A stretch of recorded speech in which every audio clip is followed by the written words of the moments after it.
نظر ازا اوس با امجد مونږ ته په خپل انداز کې یو ولوله انګیز تقریر کوي.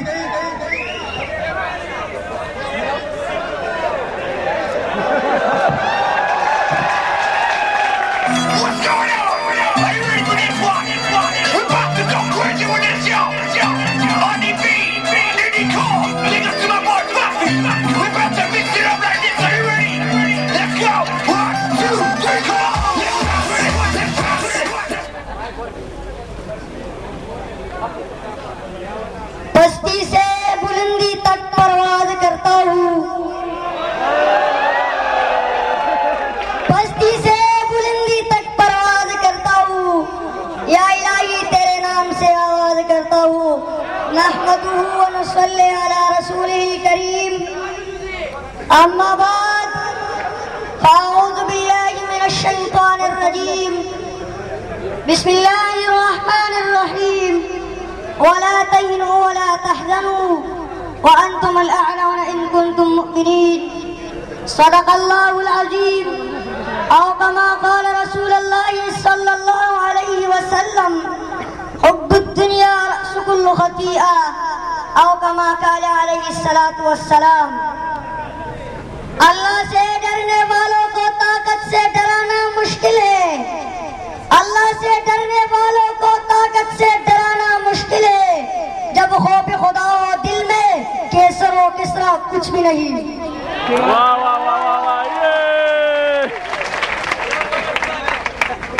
یہ عظمت باطل دھوکہ ہے، یہ صفت کافر کچھ بھی نہیں. یہ عظمت باطل دھوکہ ہے، یہ صفت کافر کچھ بھی نہیں. مٹی کے کلورے ہیں سارے، یہ کفر کے لشکر کچھ بھی نہیں. محترم اساتذہ کرام، مہمان گرامی اور ہم مکتب ساتھیوں، السلام علیکم ورحمۃ اللہ وبرکاتہ. آج مجھے جس موضوع پر لب کشائی کرنے کا موقع ملا ہے اس کا عنوان ہے مسلمان مغلوب کیوں. سامعین گرامی، ارشاد خداوندی ہے فلا تہنوا، اور تم ہمت مت ہارو کفار کی تعداد سے، مشرکین کی یلغار سے، شیاطین کی خلفشار سے. کیا تم قرآن نہیں پڑھتے؟ وَكَمْ مِنْ فِئَةٍ قَلِيلَةٍ غَلَبَتْ فِئَةً كَثِيرَةً بِإِذْنِ اللَّهِ. اور کئی دفعہ چھوٹی چھوٹی ٹولیوں نے بڑی بڑی ٹولیوں پر حلوہ بازی کیا ہے. چنانچہ تم بدر میں 313 تھے، غلبہ پایا 1000 پر. احد میں 750 تھے، غلبہ پایا 3000 پر. موتا میں 3000 تھے، غلبہ پایا لاکھوں پر. تو رب قرآن میں کہتا ہے ولا تہنوا، اور تم ہمت مت ہارو، ولا تحزنوا، اور تم پریشان مت ہو کفار کی تلواروں سے، تیروں سے، نیزوں سے، کلاشنکوفوں سے، میزائلوں سے، بموں سے، راکٹوں سے. ارے مسلمانوں، تمہارے پاس بدر میں کون سی تلوار تھی؟ احد میں کتنے تیر تھے؟ خندق میں کتنے نیزے تھے؟ خیبر میں کتنے گھوڑے تھے؟ حنین میں کون سی کلاشنکوف تھی؟ تبوک میں کون سے راکٹ تھے؟ موتا میں کون سے میزائل اور لڑاکا طیارے تھے؟ پھر بھی اے مسلمانوں، فتح و نصرت تمہیں ملتی رہی. نور حق چارسو پھیلتا رہا، ظلمات باطل مٹتا رہا، اور چاردانگ عالم میں اسلام کا ڈنکا بجتا رہا. آئر اس وقت مسلمان غالب کیوں رہتے تھے؟ فتح و نصرت انہیں کیوں ملتی تھی؟ تو رب قرآن میں کہتا ہے وَأَنْتُمُ الْأَعْلَوْنَ إِن كُنتُم مُؤْمِنِينَ. مسلمانوں، پوری کائنات میں تم ہی غالب رہو گے بشرط یہ کہ تمہارے اندر ایمان موجود ہو. چنانچہ اس وقت کے مسلمانوں کے دل نوری ایمان سے منور تھے. ان کے ہاتھوں میں توحید کی تلوار تھی، اخلاص کے تیر تھے، تنظیم کے میزائل تھے، اور اطاعت نبوی صلی اللہ علیہ وسلم کے ٹمبن تھے. سب سے بڑھ کر وہ عملی قرآن تھے.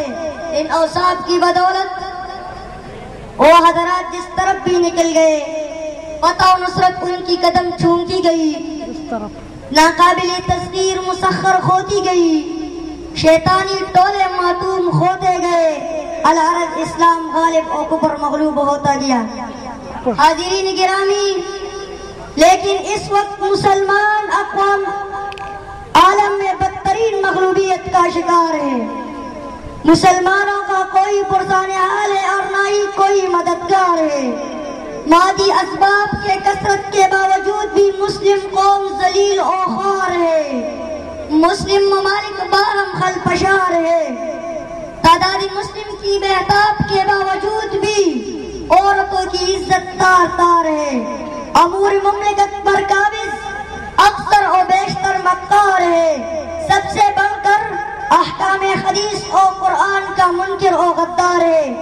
بقول شاعر، یا الہی تو ہمیں حامی قرآن کر دے، یا الہی تو ہمیں حامی قرآن کر دے، پھر نئے سرے سے مسلمان کو مسلمان کر دے۔ وہ پیغمبر جسے سرتاج رسول کہتے ہیں، وہ پیغمبر جسے سرتاج رسول کہتے ہیں، اس کی امت کو ذرا تابع قرآن کر دے۔ حضور صلی اللہ علیہ وسلم کا ارشاد مبارک ہے، آخری زمانے میں کفار مسلمانوں پر ایسے ٹوٹ پڑیں گے جیسے بھوکے دسترخوان پر ٹوٹ پڑتے ہیں۔ صحابہ نے فرمایا، یا رسول اللہ، کیا ہم اس وقت تعداد میں کم ہوں گے؟ صحابہ نے فرمایا، یا رسول اللہ، کیا ہم اس وقت تعداد میں کم ہوں گے؟ آپ علیہ السلام نے فرمایا، نہیں، بلکہ اس وقت مسلمان سمندر کی جاگ کی طرح ہوں گے۔ صحابہ نے عرض کیا، تو پھر مغلوبیت کا وجہ